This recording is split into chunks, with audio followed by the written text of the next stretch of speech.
Hello friends, Raja Saab movie review by Prashanth. Prashanth X టీవీని subscribe చేసి సంక్రాంతికి స్వాగతం పలకండి. ముగ్గురు హీరోయిన్లతో 3 రాత్రుల్లాగా కెమిస్ట్రీ ఉంటుంది అనుకున్నాను, కానీ ఒక్క రాత్రి మాత్రం బాగుంది. మిగతా 2 హీరోయిన్స్తో కెమిస్ట్రీ సరిగ్గా కుదరలేదు. ఇంకా మూవీ విషయానికి వస్తే మెయిన్గా కథ, ప్లాట్ ఆర్ స్టోరీ. ఇది నానమ్మ మనవళ్ళ కథ. నానమ్మ కోసం ఎంతైనా తెగించే రాజా సాబ్ మన ప్రభాస్. ఈ ముగ్గురు హీరోయిన్లు నిధి అగర్వాల్, మాలవిక మోహన్ అండ్ రిద్ధి. నిధి అగర్వాల్ తన అందం అనే నిధి చాలా బాగుంది. మాలవిక మోహన్తో కెమిస్ట్రీ చాలా అద్భుతంగా వర్కౌట్ అయింది. లవ్ బైట్ అనే కాన్సెప్ట్ మీరు ఎంజాయ్ చేశారా? నెక్స్ట్ రిద్ధి తన పాత్ర కొంత మేరకే.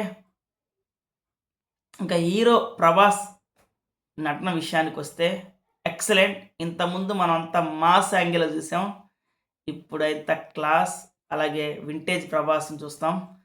ఆ కామెడీ కానీ, ఆ రొమాన్స్ కానీ, ప్రభాస్ ప్రతి సీన్లో అలా ఒదిగిపోయాడు. యాక్షన్స్ కొంచెం తక్కువ ఈ సినిమాలో. ప్రభాస్ నటన, తన కామెడీ, తన స్టైలిష్ లుక్ సినిమాకి హైలైట్. ఇంకా విలన్ సంజయ్ దత్ మనం డైరెక్ట్గా చూడకపోయినా ఒక ఆత్మ రూపంలో చూస్తూ ఉండొచ్చు. తన కళ్ళతో విలనిజాన్ని పండించాడు సంజయ్ దత్. ఇంకా తమన్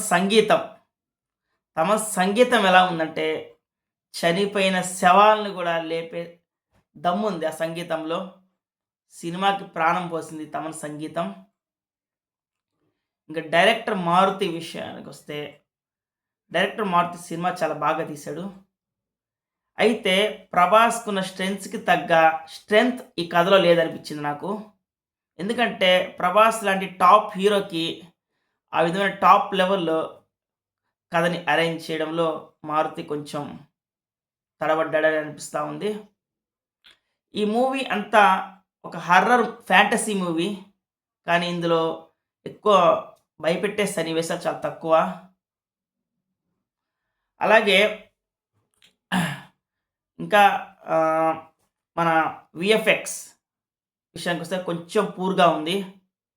బ్యాక్గ్రౌండ్ మ్యూజిక్ బాగుంది. అయితే సినిమా స్టార్టింగ్ ఎండింగ్ అబ్రప్ట్గా స్టార్ట్ చేశారు, అబ్రప్ట్గా ఎండ్ చేశాడు. దీనికి సీక్వెల్ పార్ట్ 2 కూడా ఉంది, రాజా సాబ్ సర్కస్ 1935 పార్ట్ 2. ఇంకా ఈ సినిమాలో కొన్ని నెగిటివ్స్ ఏంటంటే ఐటమ్ సాంగ్ లేదు. అలాగే హర్రర్ ఫ్యాంటసీ మూవీ అన్నారు, కానీ ఇందులో అంత భయపడే సన్నివేశాలు లేవు. కాకపోతే అంతా సైకాలజీకి సంబంధించింది, హిప్నాటిజానికి సంబంధించిన మూవీ ఇది. నెక్స్ట్ యాక్షన్ సీన్స్ తక్కువగా ఉన్నాయి. అలాగే పాటలు ఉన్నాయి, బాగున్నాయి. కాకపోతే సరైన టైమింగ్స్లో పాటలు రాలేదు. ఇంకా మిగతా నటీనటులు అందరూ కామెడీ వాళ్ళు తగ్గట్టుగా నటించారు. ఫైనల్గా రాజా సాబ్ ఈ సంక్రాంతికి ప్రతి ఒక్కరు చూడదగిన మూవీ ఫ్యామిలీతో కలిసి. ఇది హిట్ అని చెప్పలేము, కాకపోతే సినిమా చాలా బాగుంది. This the review of Prashanth. So please subscribe Prashanth X TV. Thank you.